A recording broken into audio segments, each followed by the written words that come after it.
हर साल और विशेष रूप से जो घाट पर जो समस्या रहती है वो ट्रैफिक की ज़्यादा रहती है, और इसलिए जो हमारे बड़े घाट हैं, दीघा घाट हैं और कलेक्ट्रेट घाट है, गाय घाट है, और दानापुर में जो नारियल घाट और पीपापुल घाट, इस तरह के जो घाट हैं, नासरीगंज घाट है, इन सभी जगहों पर ट्रैफिक की पर्याप्त व्यवस्था की गई है। पार्किंग स्थल जो पहले से चिन्हित हैं उनको ठीक ठाक करा दिया गया है। हमारा ये अनुरोध होगा कि जो प्रशासन ने व्यवस्थाएं की हैं और जैसे गाइड किया जा रहा है उसको स्थानीय लोगों को उसको माने, क्योंकि कई बार ऐसा होता है कि कुछ घाट जो है जो खतरनाक घोषित किए जाते हैं, लोग वहाँ चले जाते हैं और कुछ अनटोवर्ड इंसिडेंट भी पूर्व में हो गए हैं। इसलिए अनुरोध होगा कि जो घाट खतरनाक घोषित किए गए वहाँ बिल्कुल नहीं जाएँ, और प्रशासन द्वारा जिन घाटों पर व्यापक तैयारियाँ की गई हैं वहाँ पर जाएँ। इसके अलावा छठ पर क्योंकि लोग बड़ी संख्या में रात में घाट पर रहते हैं, तो वैसे घाटों में रात में भी सुरक्षा बलों की प्रतिनियुक्ति की गई है। पुलिसकर्मी वहाँ रहेंगे, और गांव जो उनके घर हैं उन घरों पर भी जो है गश्ती वगैरह की व्यवस्था वैसे मोहल्लों में की जा रही है। नासरीगंज मोड़ जो है छठ के दिन अमूमन देखा जाता है कि शाम के अर्घ के दिन पूरा चौक हो जाता है, दोनों तरफ से गाड़ियाँ आती जाती है, तो उसके लिए क्या कुछ स्पेशल व्यवस्थाएं की? नहीं, देखिए इसमें दिक्कत तभी होती है जब लोग एकदम लास्ट मोमेंट में बड़ी संख्या में आते हैं, इसलिए हमारा अनुरोध होगा कि पहले से ही आना शुरू कर दें, क्योंकि जो शाम वाला अर्घ होता है उसमें दोनों तरफ से ट्रैफिक चलता रहता है, लोग आते भी रहते हैं, लोग 3 साढ़े 3 बजे से आने लगते हैं और वापस भी जाने लगते हैं। उसमें जब लास्ट मोमेंट में लोग बड़ी संख्या में आते हैं तो समस्या होती है। इसीलिए सुबह के अर्घ में इस तरह की समस्या नहीं होती, क्योंकि लोग आते हैं और फिर एक अलग अलग समय में निकलते हैं, आने और जाने का समय अलग अलग हो जाता है। इसलिए शाम के समय में जो जहाँ रोका जाए लोग वहाँ रुके। कई बार लोग रुकना नहीं चाहते हैं और बहुत घाट के नज़दीक आना चाहते हैं, खासकर जो बाद में आते हैं। इसलिए अनुरोध होगा कि समय से आ जाएं, और जहाँ पर फिर जो ट्रैफिक के कर्मी हैं, जो पुलिसकर्मी प्रतिनियुक्त किए गए हैं यातायात संचालन में, उनके द्वारा जो अनुरोध किया जा रहा है उस अनुरोध को मानेंगे तो इस तरह की कोई समस्या नहीं होगी। अतिरिक्त भी बल लगाए गए हैं? हाँ, छठ के दिन जो है घाटों पर अतिरिक्त बल लगाया गया है, और जो ज़्यादा भीड़ भाड़ वाले घाट हैं या जहाँ रात में लोग रहते हैं वहाँ उसके लिए भी अलग से व्यवस्था की जाए।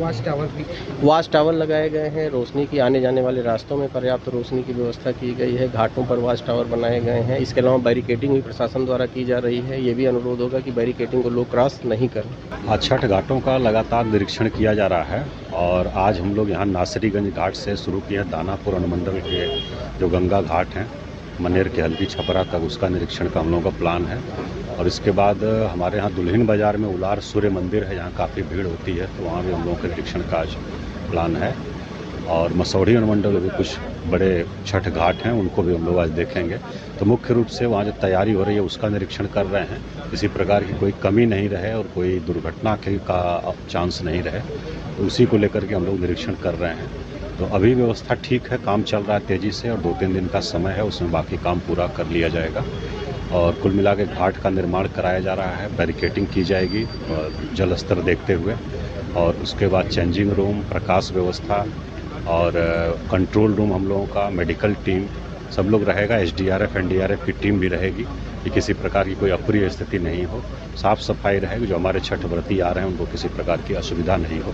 तो सरकार के निर्देशानुसार ये सारी तैयारी सभी घाटों पर सुनिश्चित कराई जा रही है, उसी का निरीक्षण हम लोग कर रहे हैं। और अभी जो जलस्तर की बात है, तो जो पिछले साल छठ के समय जितना गंगा का जलस्तर था उससे 1 मीटर अधिक रहेगा इस बार, क्योंकि लगभग 12 दिन पहले छठ पड़ रही है पिछले साल की तुलना में।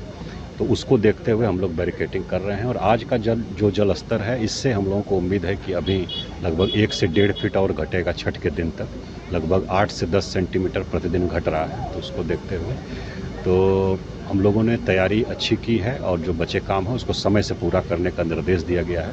विभिन्न घाटों पर उसी का निरीक्षण कर रहे हैं। सर, पार्किंग की व्यवस्था? हाँ, वाहनों की पार्किंग की व्यवस्था भी रहेगी। पार्किंग स्थल चिन्हित किए गए हैं सभी घाटों पर।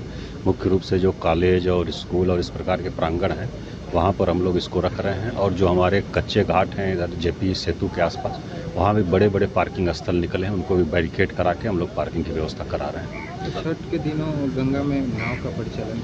हाँ, नाव का परिचालन उस दिन बंद रहेगा, यही फिर किसी प्रकार की दुर्घटना नहीं हो, और उसके लिए SDRF NDRF जो टीम लगाई गई है, और हम लोगों की पेट्रोलिंग टीम नदी में भी रहेगी, और उस दिन परिचालन बंद रहेगा। सभी अनुमंडल पर अधिकारी को निर्देशित किया गया। लेकिन सर, अवैध जो नाव इस पार आते थे वो अभी तक पूरी तरह से बंद नहीं हुआ? नहीं, जो अब दियारा एरिया है, जब तक पीपा पुल नहीं लगता है तो लोगों के आवागमन का साधन नाव ही है, तो हम लोगों ने ये कहा ओवरलोडिंग नहीं करेंगे और जो अपनी दिनचर्या के लिए इधर आ रहे हैं सिटी साइड में, फिर यहाँ से दियारा एरिया में जा रहे हैं, तो मुख्य साधन तो अभी नाव ही है जब तक पीपा पुल नहीं बन जाता है। जैकेट भी नहीं। तो उसको देखते हुए कहा गया है कि नाव जो है उसको ओवरलोडिंग नहीं करें और जो क्षमता है उतना का ही परिचालन करें। निबंधन का निर्देश दिया गया है। एसडीओ जो है अनुमंडल पदाधिकारी सभी का निबंधन भी सुनिश्चित करा रहे हैं, उस पर हम लोगों की नज़र है।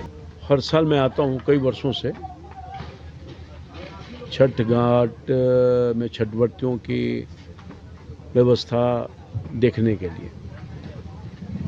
आज हम लोगों ने प्रारंभ किया अपने पार्टी के सभी साथियों के साथ, नेता कार्यकर्ता सब हैं। नारियल घाट से हम लोग चले गए तकियापुर, और तकियापुर से आगे इसलिए नहीं बढ़ सके कि पानी ही नहीं है। नारियल घाट से फक्कर घाट जो महतो घाट है, यहाँ तो ठीक ठाक लगा। नगर परिषद नगर निगम के माध्यम से जो काम हो रहा है, पर यहाँ के बाद जब मैं आगे बढ़ा तो स्थिति बहुत ख़राब है, क्योंकि घाट अप टू मार्क नहीं है, खतरनाक घाट है। शासन ने चिन्हित भी किया है और दानापुर की आबादी के अलावे अलग से भी गंगा के किनारे इन घाटों पर भारी भीड़ लगती है। तो पता नहीं भीड़ कैसे कंट्रोल हो पाएगा, क्योंकि पहले जो छठ घाट ठीक था वो इस बार बहुत ख़राब है। कहीं दलदल है, कहीं कटाव है, पानी कम है, इत्यादि इत्यादि जो दिक्कत है। यहाँ जो से मैंने बात किया है और प्रशासन के सारे लोग थे,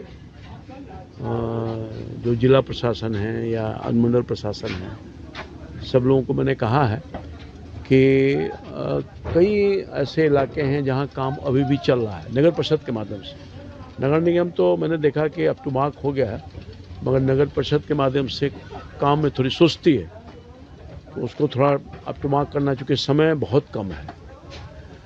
जो साहब को मैंने दिमाग में दे दिया है बात, डीएम साहब से मेरी बात होगी तो उनको भी मैं आकृष्ट करूँगा ध्यान। और सबसे बड़ी बात यह है कि जो दियारा का 6 पंचायत है, वहाँ के लिए कोई व्यवस्था नहीं हो पाता है। उधर भी बड़ी आबादी है, हज़ारों के तादाद में लोग वहाँ भी छठवर्ती आते हैं घाट पर, तो वहाँ भी सुरक्षा व्यवस्था होनी चाहिए और शासन का ध्यान जाना चाहिए। तो मैंने शासन से भी अनुरोध किया है कि यहाँ तो ध्यान होता है, उस साइड के भी लोगों को छठवर्तियों के लिए आप व्यवस्था कुछ करिए, ताकि कोई इस तरह का अदरवाइज हादसा न हो जाए। एनडीआरएफ एसडीआरएफ की टीम लगा हुआ रहता है। माननीय मुख्यमंत्री जी का स्वयं विजिट हो चुका है, फिर होने वाला है, और जिला प्रशासन के सब लोग लगे हुए हैं। तो जो कमी है उसको दूर करने के लिए मैंने कहा है। और छठ तो बहुत ही महान पर्व है, लोक आस्था का पर्व है। छठवर्तियों को हम बधाई देना चाहते हैं, शुभकामना देना चाहते हैं। भगवान का आशीर्वाद उनको मिले और हमारा पाटलिपुत्र बिहार, दानापुर, सबके लोग सुख और समृद्धि हो, ऐसी मेरी कामना। सर, पूर्व सांसद हैं आप क्षेत्र के, आप तो लगातार घूम रहे हैं, लेकिन जो वर्तमान सांसद हैं वो अभी तक इस बार। देखिए, मैं पहले कभी सांसद नहीं था, सांसद बन गया, जनता ने बना दिया। अगर आप ये वीडियो YouTube पर देख रहे हैं तो हमारे चैनल को सब्सक्राइब करें और बेल आइकन को दबाना ना भूलें। अगर आप Facebook पर ये वीडियो देख रहे हैं तो हमारे पेज को लाइक करें।